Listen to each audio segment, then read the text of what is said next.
All right, GTII, the dominoes are absolutely toppling right now, and I would like to express to you some very interesting signals coming up.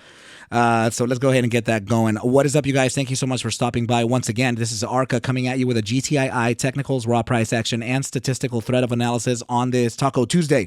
Before we get started, please make sure to subscribe to the channel, like the video, and share the video with a friend so that you and them could consider joining our trading community in Discord called ARCa Bulls. With that said, let's dive right into the charts. Okay, you guys, so yes, we're going to start off today with the 6-hour chart here in GTII.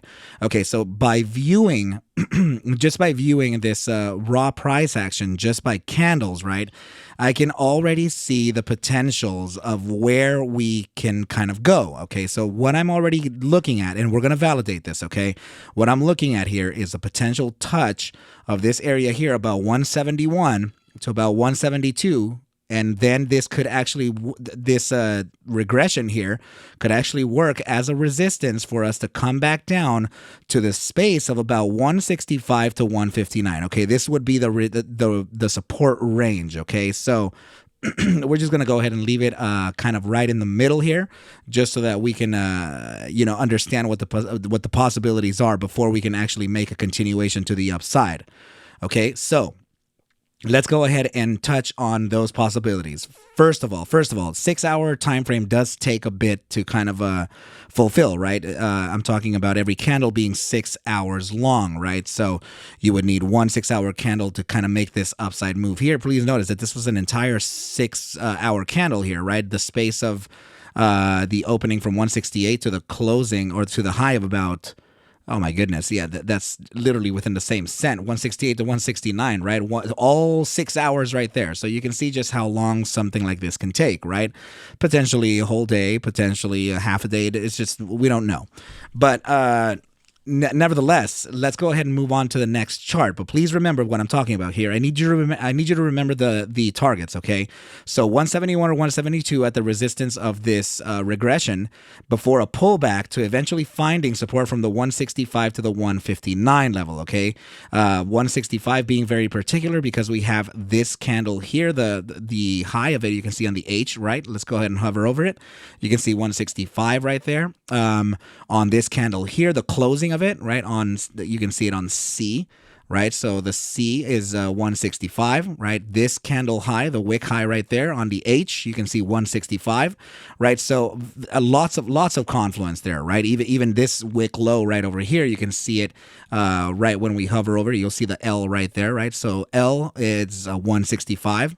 So the the closing of this one right over here, look on C, 165. So all of those things, even the closing of this one, 165. My apologies. So yeah, so 165 is kind of speaking out loud here a lot. And not only is it just at 165, but it's the bottom side of a gap, right? So this particular gap right here. Okay, so that doesn't mean that we're just going to stop there and continue. It just means that this is the primary support. We could also wick down back to the 0.618 golden mean. Okay, and the 0.618 golden mean has a lot of relevance too. Okay, so let's move on to the next targets. Remember those targets, okay? I'm sorry, let's move on to the next chart. Okay, so let's go ahead and pull up my mean reversion variant, right? This is the ARC-RV. And you can see right up here that the target of the top side of the Bollinger Bands is about $1.74, right? So kind of rhyming with that 171, 172 from the previous target.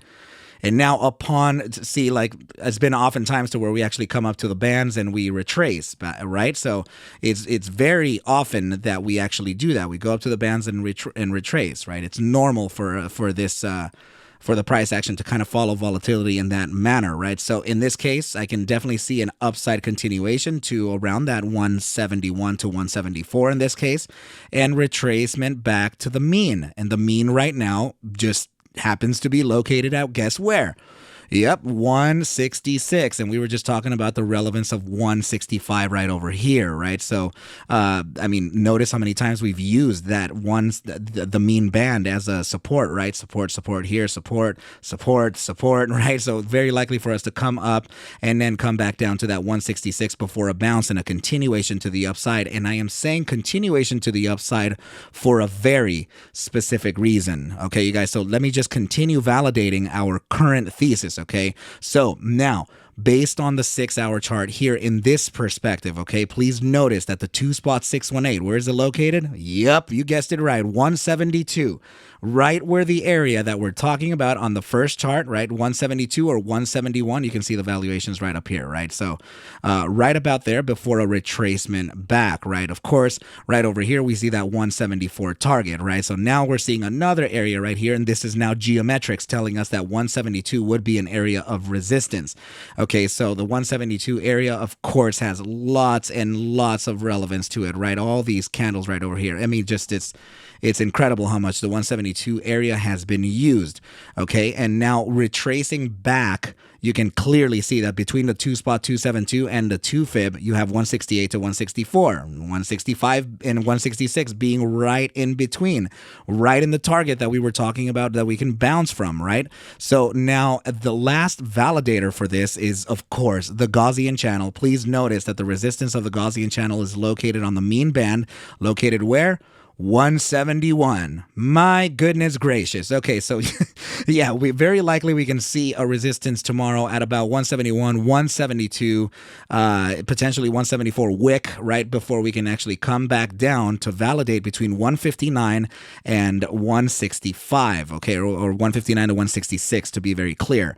Okay, so it's pretty much doing what I am suggesting here. So let me just draw this little trend line here one more time, just so you can kind of gauge over what I'm looking at, right? So just like this, we would come up to that 171, 172 level, right? Then we would come back down. Let's just say that we wicked all the way down to the 0.618, right? So, and then from here, we would actually face a bounce to the upside, and we can move onwards and upwards, right? So why is that so important? Well, there is a very critical psychological component applied to that, okay?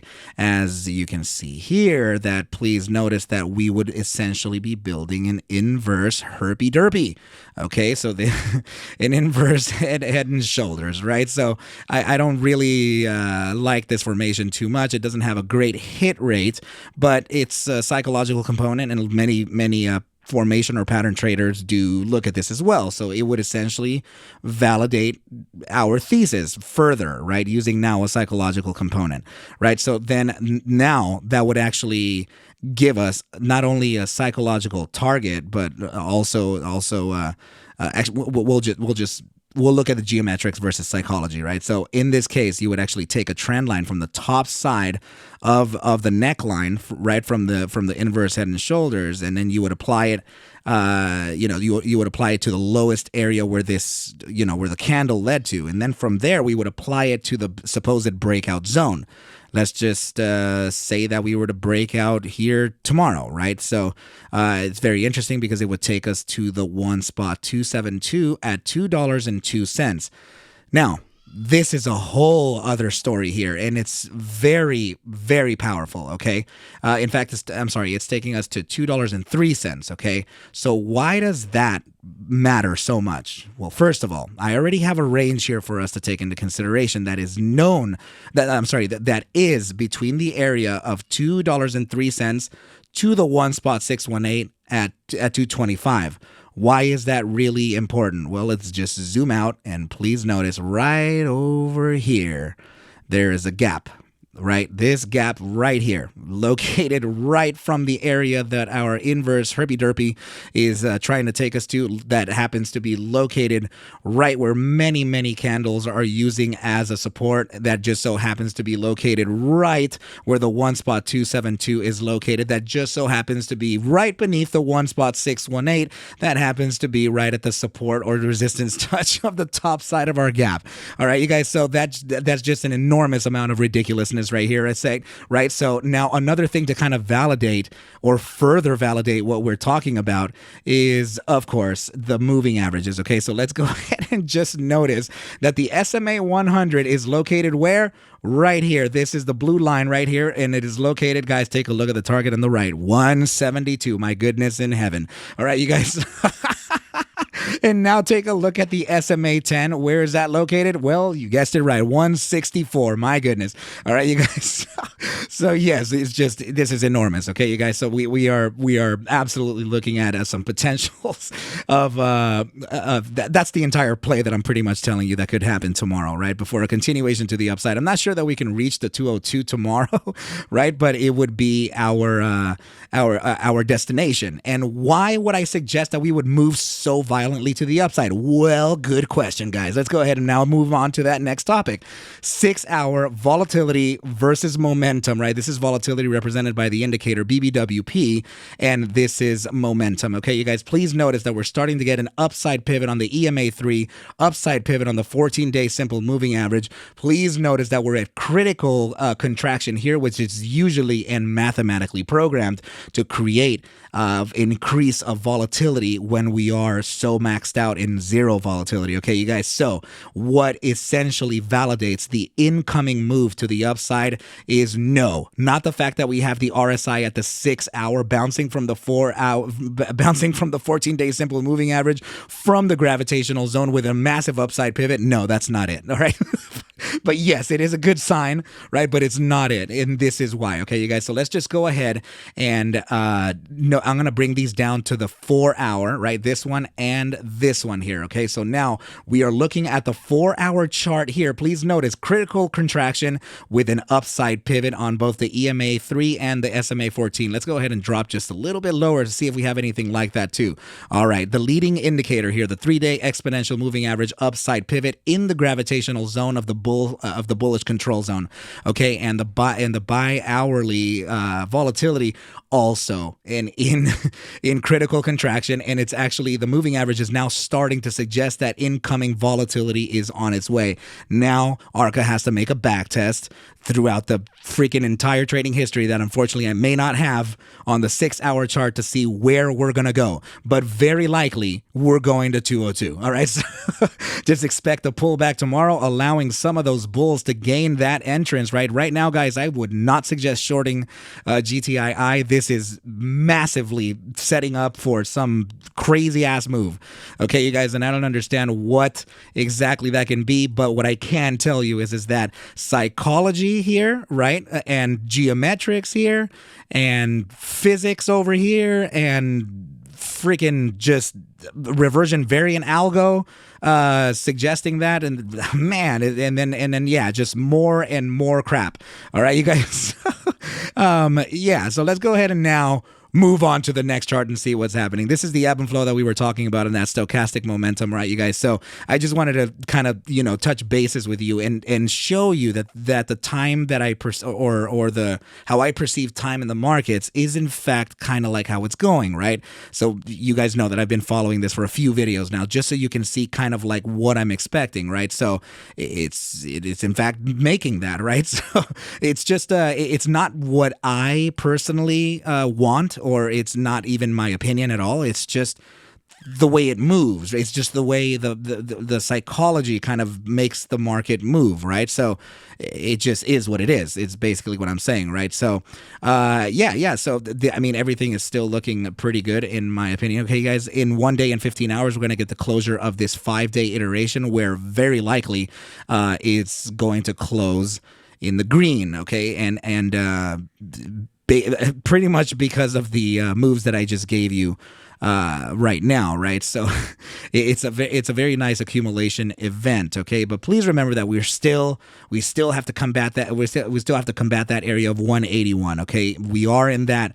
Okay, we'll look at the bottom side of this candle right here, 162, right? Has to do with that 164 and 165, 166. Yeah, so it could very well be that support touch before a continuation here, but we have to combat this 180 or 181 and close above it in order for us to continue on to the upside to fulfill that $2.02 zone. Okay, there is more upside to be figured here, especially since the volatility and contraction are literally starting to topple over from the shorter term timeframes into the larger terms, which is usually what's indicative of a pretty strong move to the upside.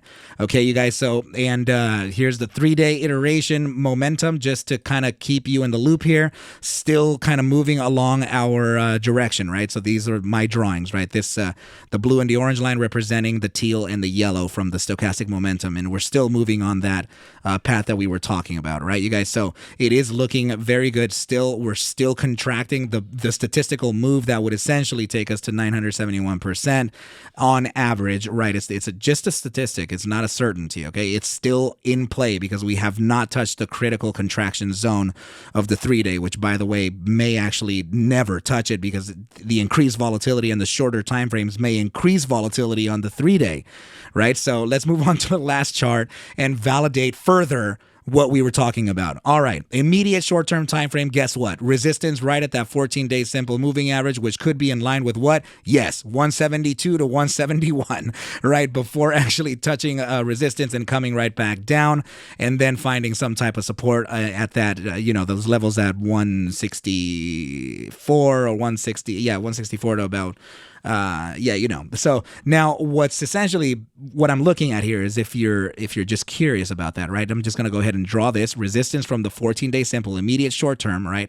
This thing would essentially continue to the downside, find support from the from the gravitational zone of the bear weakness percentile before a bounce to the upside. So when this faces that resistance touch and comes down, the shorter time frame will likely topple into the 4-hour here and then have the 4-hour come down to meet the 14-day simple moving average, this pink line right over here, right? And the gravitational zone of the bear weakness percentile before a bounce to the upside. The bounce to the upside would be because we're already finding the support from the gravitational zone on the shorter time frame. So it would go up, then down, then this significant downside here would pressure the 4-hour downside. The 4-hour would also pressure the 8-hour downside into the same zone, gravitational zone into a bounce, from the 14-day simple with an upside pivot, meaning that this would actually resist downside, right? Pressures the downside.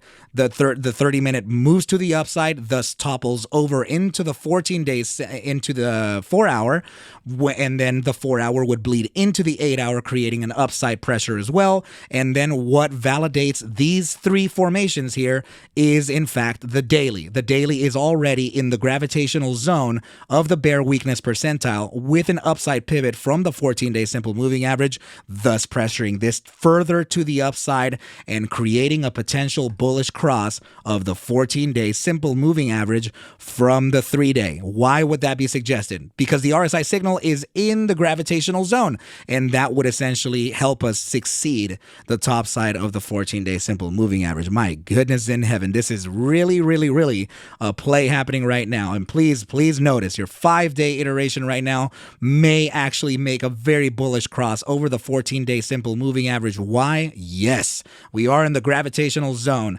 of the bear weakness percentile here with an upside pivot on both the 14-day simple and the RSI signal. And we just talked about the closure from the 5-day iteration, you guys. We should be closing that in 1 day and 15 hours, which is probably going to close in the green, thus pressuring the RSI signal above the 14-day simple moving average for a continuation to the upside for days ahead. All right, you guys. So I don't care that it's gonna move to the upside or to the downside. I am giving the news as it is. The statistics, the geometrics, the psychology is speaking for me. I am not the person that's giving you my opinion, you guys. I'm merely the paper boy here. I am just throwing the paper to your door, right? I don't care if it lands on your door really hard. Just open that door and be like, oh, there's ARCa. All right, here's the news. What's happening today? There's the forecast system, you guys. Okay, it's gonna be slightly cloudy with a chance of meatballs tomorrow.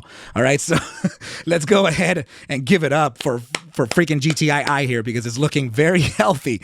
Okay, so don't be afraid if we're facing a fast downside tomorrow. We already know that's going to happen. All right, you guys. So I wish you luck. Please remember, first and foremost, that I'm not a financial advisor. Take whatever I do show and iterate within these videos as just a form of entertainment, as I cannot suggest for you to buy or sell any assets whatsoever. I need you to do your own due diligence and everything will be cool. All right, you guys. Remember that I still have 1 or 2 seats left in the ArcMasters trading course. Find the Gmail in the description below. Get enrolled, and we'll go ahead and get this thing started on the coming Sunday. Okay, you guys? But with that said, I wish you well a very, very good night. Thank you so much for watching this entire ridiculously long video, but it was absolutely necessary, and I will catch you at the bell. Mañana. Adios.